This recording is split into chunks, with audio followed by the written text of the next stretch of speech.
Hey guys, Footy Manager TV here, and welcome to the second episode of my Melbourne Victory Let's Play in Football Manager. And I'm probably going to focus on this more, along with FIFA, my AFL Live series. Honestly, I play the game quite a bit now over the last couple days, and honestly, it's getting a bit repetitive and that kind of thing. So I probably won't continue on with it. Because just the quality of game it's not good enough comparing it to FIFA, and there's going to be, since from tonight when the demo is out, I'm going to do heaps of content, so I think I'll focus on that, and that's the best way to go. If you want to watch AFL Live videos, that heaps of people that do that. So I really want to focus on Football Manager because that's how I started my channel, and I really want to solely focus on that and FIFA. I think those two together is just the best to do. From what I've been starting with and that kind of thing. So I think that's the best to do for me. But anyway, I want to do a bit of a transfer review. I'm not sure what I showed in the last episode. I don't think I showed much transfers. At least I'll show you who's already come in, I guess. That's the biggest thing to show. We bring in 3 players. I'm not sure if I showed you any of those. I just showed like a preview and that kind of thing. I'll go from the Australian players first. Corey Gamero, ex-Fulham youth player. He's decent. He's got a bit of pace. Pacey strikers will be good in this league, especially with good finishing as well. He could be decent, but at the moment he's just a backup because of other players we signed. But we really did need strikers. We only had one natural striker in Archie Thompson. We definitely needed backups. Next player, Lubo Milicevic. This guy's a really good central defender, even though he's on the 2.5-star report. he's good for this league. He's a very good player for this level, experienced. Which is a good thing. And he's from Melbourne as well, so we're getting some these Melbourne players in. And the big one, our foreign player. Next, we had one available position left to get a foreign player in, and it was this superstar player, Batuhan Karadeniz, the Turkish, really young prospect. He was more of a young prospect. I remember in Football Manager 2009 or something, I can't remember which one, a couple of years ago, I remember he was a really good prospect when he was at Besiktas, or however you say their Turkish, that name, I have no idea, but anyway, he was a really good prospect. As you can see, if he's 21 now, 4 years ago, he had appearances for them when he would have been, 17, so no doubt they would have had good potential for him in the game, but he's a really tall striker. But he isn't slow either. He's got 12 pace. That's decent. He's really insanely good in the air. He's got 16 jumping and 16 strength to additionally go with very good height and very good strength, body strength. So he's very good. And he's a very good finisher. Heading of the accuracy is really good. So if you give him a chance in the air, more often than not, he'll finish. So that's all on the transfers coming in. And transfers that we're currently going on. Well, there's this one old guy we're getting in. He's actually pretty good for this league, Alexander Duric. He's joining in the 1st of December. You see he's 42 there, but he looks decent for a 42-year-old. And the reason he's still playing is because his natural fitness, 20 out of 20. So I'm not surprised that's that high if he's still playing at this level. He's really good. And he's still got the 15 finishing, decent mental attributes, and got some decent passing, that kind of thing. So, he'll be an okay player, I guess, as a rotation and maybe as a coach as well for the future. One of our coaches in our team. So that'll be decent. He's Australian as well, but just has Singapore in his nationality because he's been playing been playing there for 10 plus years. So he's got the nationality and play for their national team. And next up, we're making another offer. We can only have so many foreign players, but we can still have them in the youth team. You can't register them, but you can just put them in the youth team for 4 years. And when they're good enough for the team, you put them in. And they have the nationality for Australia as well, so they won't need to count as a foreign player once they're good enough actually for the team. Even though they might be good enough before the 4 years, but that's how you got to go. And next up, Todd Howarth. This guy can be a good utility player for us at a left back or a left wing position. We really needed him. He hasn't accepted yet. No other teams. I thought maybe that's someone else. I think Kiz Norbo. Kiz Norbo is the one that has gathered interest from other teams. You see Adelaide, Central Coast, Newcastle United, Jets, and Perth Glory, along with us, have made offers to him. So hopefully he can join us. I gave him a bit of extra salary. Hopefully can persuade him to come to our team. And he's a really good experienced defender, and he'll make a big difference to our defense. And another one like that Portuguese striker, who obviously won't get registered now, but this guy, Lucas Ontivero, 18. If we keep him at the team for 4 years, he'll be 22, and then he'll be good enough to come in, ideally playing him at a right wing, decent pace and that kind of thing. Hopefully his mental attributes can continue to grow and could be a decent player. But like I said, these young players put him into the youth team as we can't register him. That's really the main thing behind that. And I'll show you, we had like heaps of wage budget left, so I thought I might as well utilize it. Don't you think that's the best thing to do? So next up, we got my tactics. Of course, my tactic that I used in my Aston Villa one. That one's probably not going to continue because I said I wanted something more enjoyable for myself, and this is what it's going to be. And especially with FIFA coming out, I really needed to do something to keep me interested in Football Manager. If I didn't do something like this in the A-League, most likely I would have stopped doing Football Manager, and I just had to do something that I actually enjoyed playing. So here, I thought I might as well show this. I put Jimmy Jego for the corners because he's a good prospect, and he'll keep continuing to grow in those attributes. And I'll put Zalewski, he's good. He's at least compared to what other ones we have. Gui Finkler as well, and Sparse Delevski, he'll be the next one. And the rest won't really matter because they're pretty bad. So, like I said, he won't make the impact. Then Gui Finkler will be first for the free kicks. He's fairly good from the free kicks. Jimmy Jego, once again, he'll continue to grow as a very good player. He's got really good attributes. For me, something that probably goes unnoticed for a centre mid, balance. That's a really important attribute, in my opinion. Like, to keep your feet and that kind of thing as a centre mid. He's a really good player. I like him and definitely part of the future. I really think he's a good centre mid. So he's got decent mental attributes for a younger type as well. So hopefully can continue to grow. And who else do we have? Christopher Cristaldo. Again, he's a pacey player. I'll be looked to introduce most likely off the bench because his technical ability isn't really good for the start.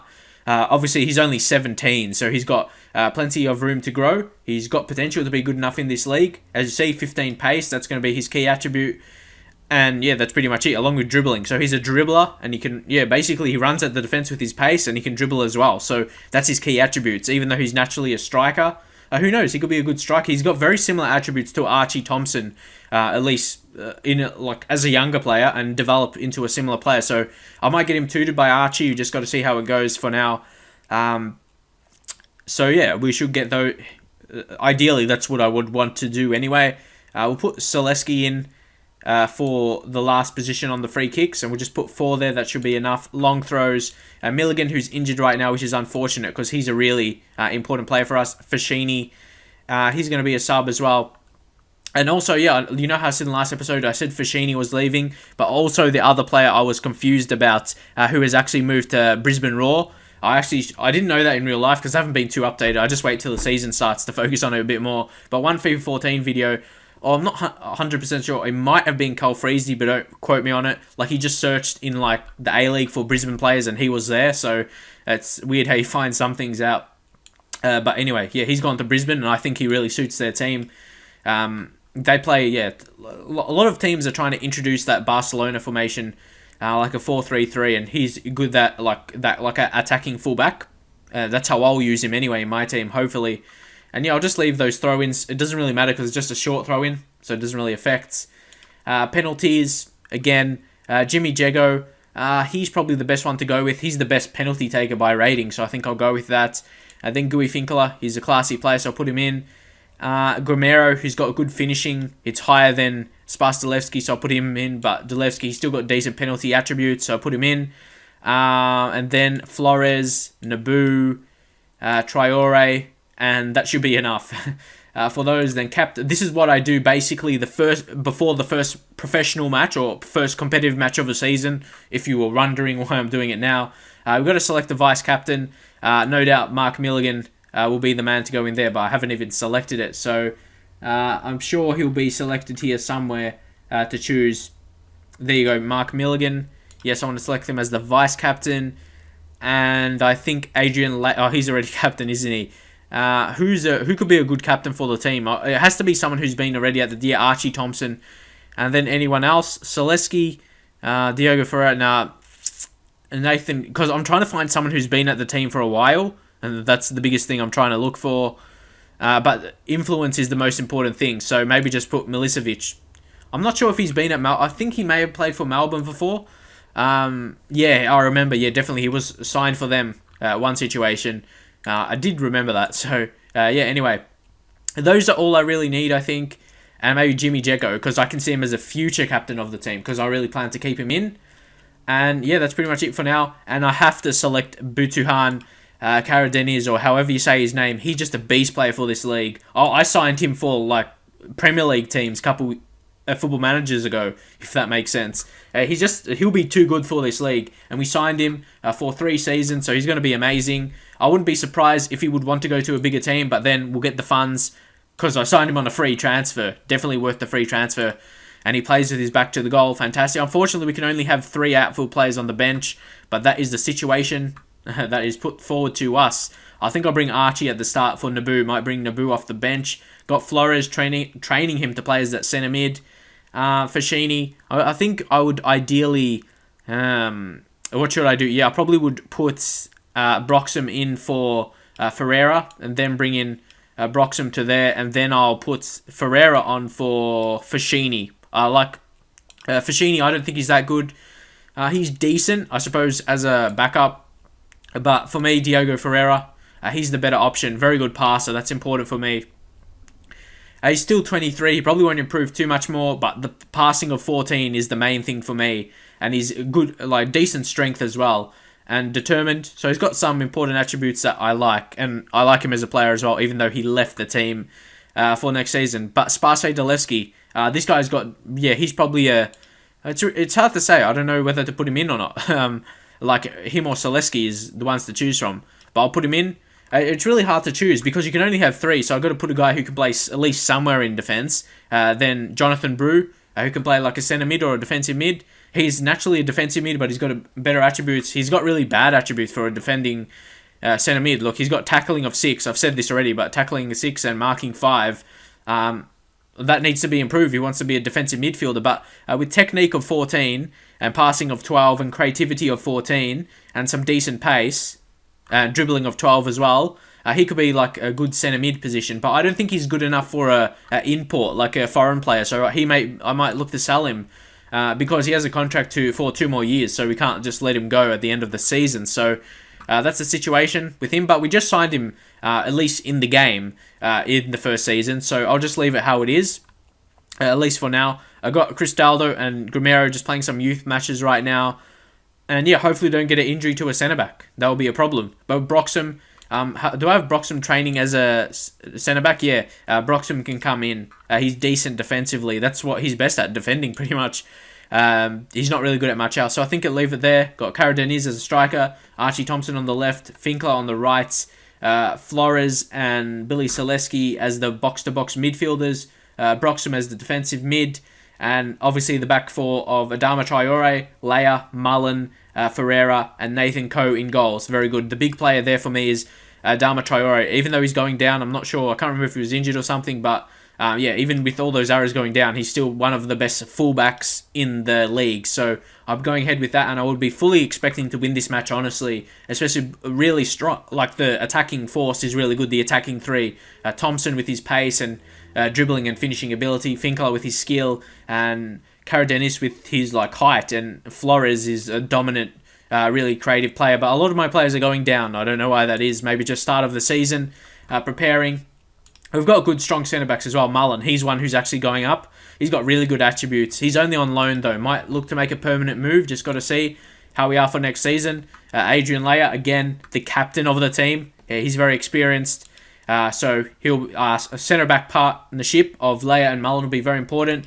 And of course, having Nathan Coe, the best keeper in the A-League, at least by his attributes, yeah, we should look to keep a lot of clean sheets. So with that, I'll just straight go into it, going on overload. You know, people talked about that in my Aston Villa career, but I definitely proved them wrong. People say I go too attacking, but in the end, I get important wins. Like I won against Manchester United, won a match away to Man City. But of course, it's mixing up, like changing from overload. When I get a goal, I go to defensive. You mix it well. So I just play on overload basically till I get the lead. And with being the favourite to win the league and the best team, arguably, best players. Okay, here we're going to have to make some... This is what I do on like these low condition players. I basically will just do tackling hard, Any other opposition instructions I won't do right now. But if you look at this, their keeper, Christopher Maynard, I think he's really bad. He's just a young prospect. I'm not sure why. Maybe their main goalkeeper's injured, not really sure, but we'll look to exploit that and a lot of their injuries in defence. But I like a couple of their younger players like David Vrankovic. He doesn't look great, but in real life, I think he's decent. Not amazing, just decent. Philip Petreski. They've got quite a few of these younger players, only 17, but maybe we should look to exploit that with a lot of younger players in their team. But they've got experience in the midfield. They've got Patrick Gerhardt. This guy's a really good defender. You can see with his attributes. Naturally a defensive mid, but he played centre-back for them this season. But also Harry Kewell, who signed for them actually this season in real life. A lot of Melbourne Victory fans would boo him for that kind of thing. But honestly, I don't really care. He's like a superstar of Australia. So, you don't really do that kind of thing. And just showing a couple of their players. Another young player, Jeremy Walker, I should say. Again, a guy who got a lot of experience last season. So, I'll go into the match now. And Fred, who actually used to play for us, Melbourne Victory. So, if you go back, he was a key player in the grand final winning season. He was very good. Only stayed for one season, though, and then he moved to DC United in the MLS for more money. So, like I said, it's really a platform to a bigger team, to be honest. And this is his third A-League team. He came back to play for Wellington on loan, then went back to DC, and then another season in the MLS for Philadelphia, and he came back to Melbourne to play for the Heart. So, that's enough on that, and I'll go into the match. Sorry if it took too long to get into it, but I like to do that before the first match of the season, give you a preview of the team, but hopefully you get that. And so now we'll move in, and I'm going to do it in the 3D, but I put the graphics quality on low so it doesn't stutter, because I know some people said that sometimes. Okay, it's just going slow now because I have it on the between highlights. I just got to speed that up a bit, and then during highlights, I'll just put that on full. I'll just leave it there for now. Hopefully it's enough. And hopefully, I think that's just a little bit too fast. We'll just push it back to there. And, that was close to being a goal. Replays, goals, highlights. I'm just going to have it on key to get through it a bit more quickly and that kind of thing. And this one, I'll show key matches like this one, the first match of the season against a rival. And then I'll do ones against Sydney, the next biggest rivals. And those kinds of matches. There's going to be a lot of those because the league is really small. So that's what I'll try and do anyway, especially with FIFA coming out really soon and the demo coming out tonight. I'll try and play this a lot, but because the league is so small, I can really do... I won't do so many episodes. It just really depends how... I'm not 100% how I'm going to do it yet, but we just got to see. There isn't too much action so far. If you can see, we've had 6 shots off target. Okay, I'm not sure why the camera's like this, but they get a goal. Own goal, of course.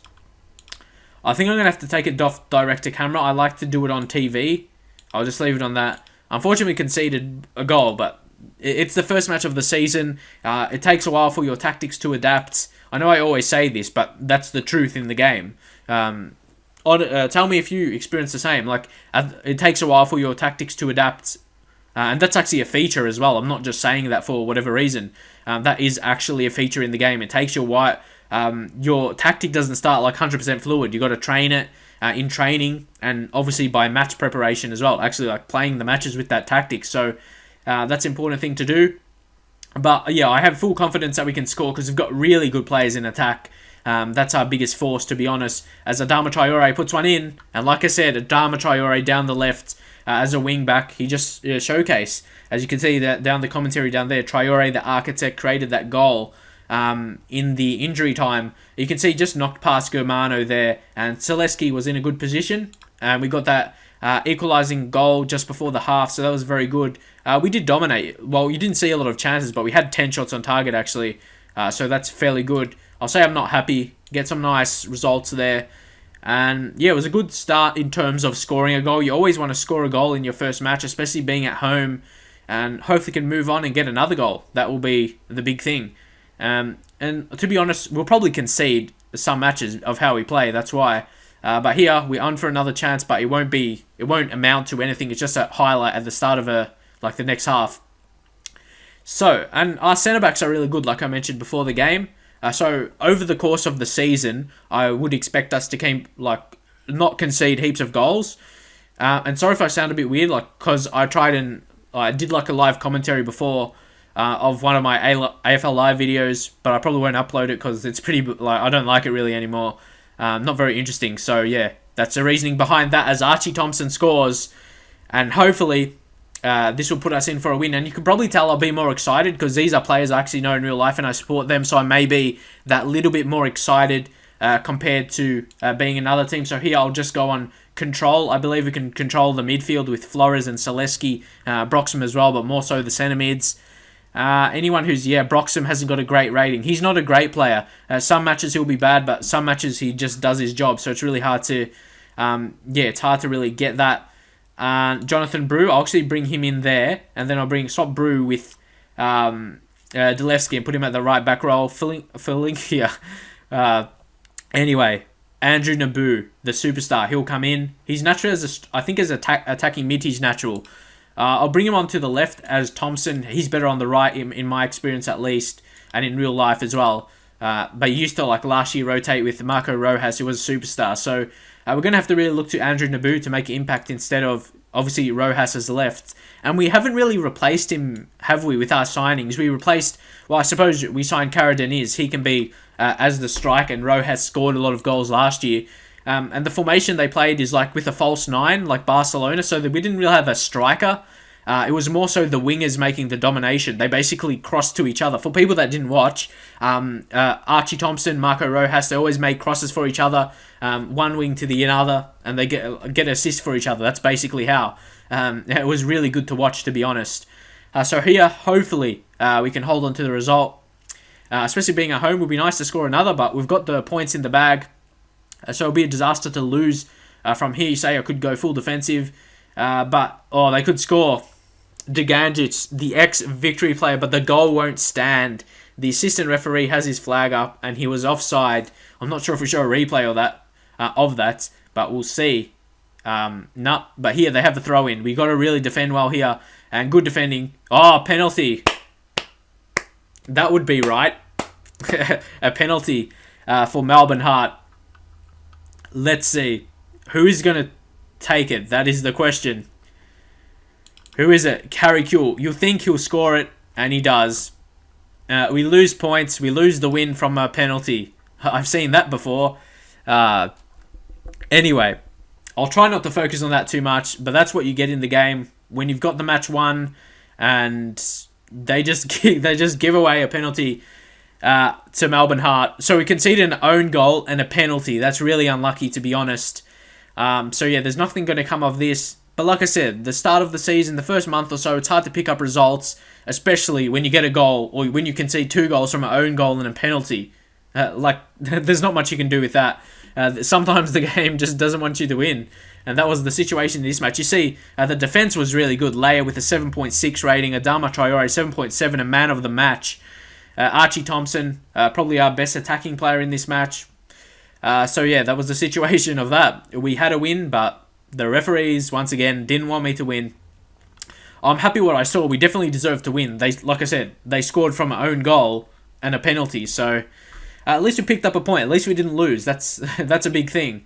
But anyway, I'll try not to focus on that too much. But Sydney are going to be a tough team to beat.